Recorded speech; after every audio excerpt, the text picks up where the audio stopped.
आप ये कह रहे हैं पूरे देश में हो रहा है, पूरी दुनिया में हो रहा है, तो आप ये चाह रहे हैं कि इजराइल के साथ हम रिश्ते खत्म कर दें।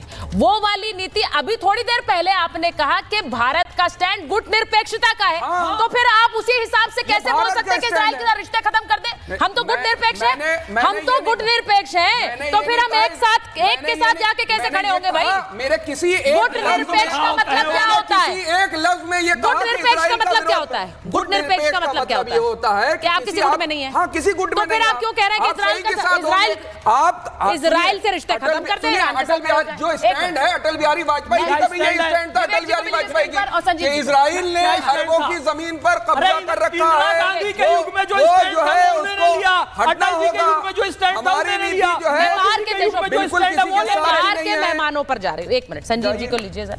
संजीव जी और एम्बेसडर वोरा मुस्कुरा रहे हैं। एम्बेसडर वोरा, मैं आप ही से पहले पूछ लेती हूँ क्योंकि उसके बाद मैं विवेक जी के पास जाऊंगी, संजीव जी के पास जाऊंगी। अच्छा लग रहा है डिबेट में, जहां एक तरफ लड़ाई चल रही है, दो मेहमान बहुत खुश भी हैं, मुस्कुरा भी रहे हैं। एम्बेसडर वोरा, मुझे ये बताइए, भारत की नीति गुटनिरपेक्ष रही क्या इस पूरे दौरान? आज की खबर क्या है? आज की खबर यह है कि सीज फायर हुआ है, भारत का बाजार उछला है, भारत का बाजार उछल गया है और भारत में तेल के जो दाम है वो स्थिर रहे हैं। ये क्या भारत के लिए फायदा नहीं है? भारत जब बार बार कहता है, दोनों राष्ट्रीय अध्यक्षों से बात करके कहता है कि इस युद्ध को खत्म कीजिए, डी एस्केलेट कीजिए, तो भारत उसमें डायलॉग की भी बात करता है और भारत अपना हित देखता है। देखिए ना हुआ क्या है, सीज फायर हुआ है, भारत का बाजार कहां पहुंच गया? Ambassador Vora. Thank you very much ma'am. जब भी आपके साथ होता हूँ आपके प्रोग्राम में मुझे बहुत अच्छा लगता है, बहुत कुछ सीखता हूँ आपसे और आपके मेहमानों से। मुझे 52 साल हो गए हैं डिप्लोमेसी में और ये मैं साफ दिल से कह सकता हूँ मैम कि आज जो भारत की कूटनीति है, डिप्लोमेटिक स्किल जो हमारी है, जो हम चाणक्य नीति अपनाते हैं, वो पहले मैंने नहीं देखी है मैम। 74 साल की मेरी उम्र है। आज हम लोग स्ट्रेटेजिक ऑटोनॉमी टोटली प्रैक्टिस करते हैं। इसके साथ उसके साथ ये हम अपना हित देखते हैं। दोनों जो देश हैं जो इस जंग में मौजूद थे, इजराइल और ईरान, दोनों के साथ हमारे बड़े तगड़े संबंध हैं। मैं आपको इतना बता देता हूं मैम कि बहुत देर तक हमने इजराइल के साथ संबंध नहीं रखे थे। फिर 1990s में मैं उस मीटिंग में था, वहां की एक प्रधानमंत्री होती थी, आपको नाम याद होगा, गोल्डा मेयर।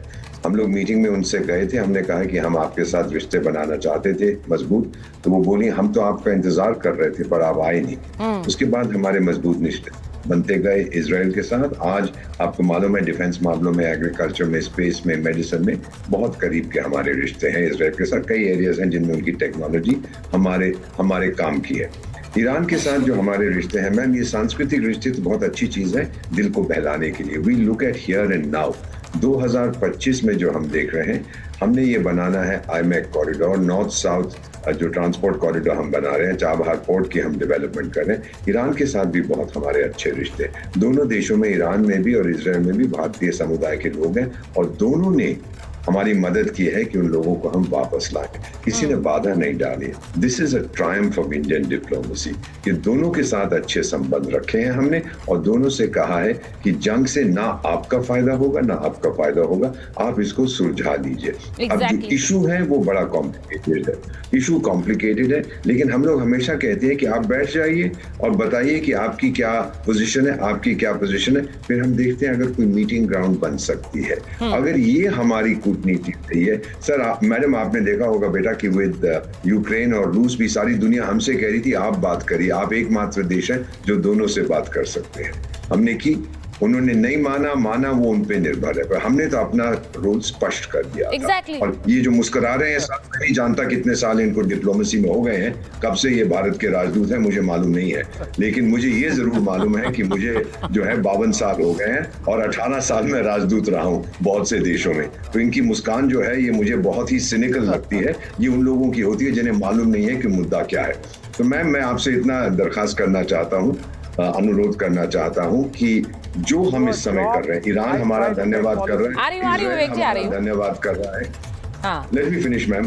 बिल्कुल, प्लीज, हमारा धन्यवाद कर रहा है, ईरान हमारा धन्यवाद कर रहा है, यही साबित करता है कि वी हैव बीन सक्सेसफुल। इससे ज्यादा मैं क्या कह सकता हूं। अच्छा भाई, अब बता दीजिए विवेक जी, डिप्लोमेसी में कितने साल हो गए good for nothing foreign policy. वो कह रहे हैं फॉरेन पॉलिसी, डिप्लोमेसी में कितने साल हो गए आपको? डिप्लोमेसी क्या, आप जो हंस रहे हैं, वो सवाल उठा रहे हैं। नहीं, विवेक जी का सवाल उठाने में अनुभव बहुत लंबा है, बिल्कुल डिप्लोमेसी में नहीं है, लेकिन सवाल उठाने में तो है। नहीं विवेक जी, सवाल उठाने में सरकारें रही है ना 70 साल सेकुलर पार्टियों की।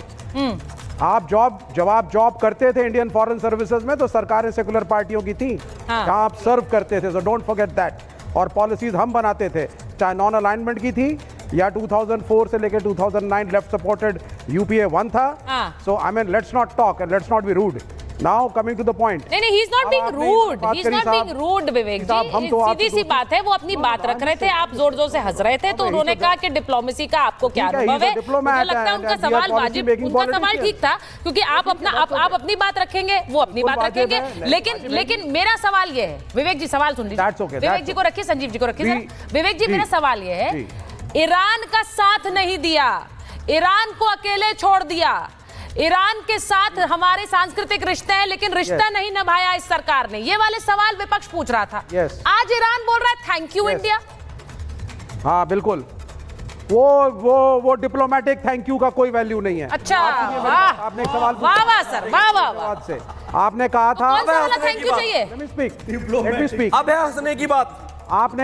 आपने एक सवाल पूछा था सैयद जवाद से। हाँ, आपने एक सवाल पूछा था सैयद जवाद से। आपने कहा था कि जब हम नॉन अलाइंड हैं, तो फिर हमारे को इजराइल को भी साथ में लेके चलना है, ईरान को भी लेके चलना है। सही बात। कूटनिरपेक्ष है तो साहब हम दोनों से बात करेंगे। अब मैं आपको ये बता देता हूँ ना, ये सही बात नहीं है। 1948 में, पहले इतिहास सुचरिता जी मैं आपको बता देता हूँ। बताइए ना। सेकंड में 1948 में जब यूनाइटेड नेशंस ने इजराइल का रेजोल्यूशन पास किया था, इंडिया डिड नॉट अलाउ, ये बैठे हुए वोरा साहब, इनसे पूछ लीजिएगा, हमने उनका फॉरेन कमीशन यहाँ पे खुलने नहीं दिया।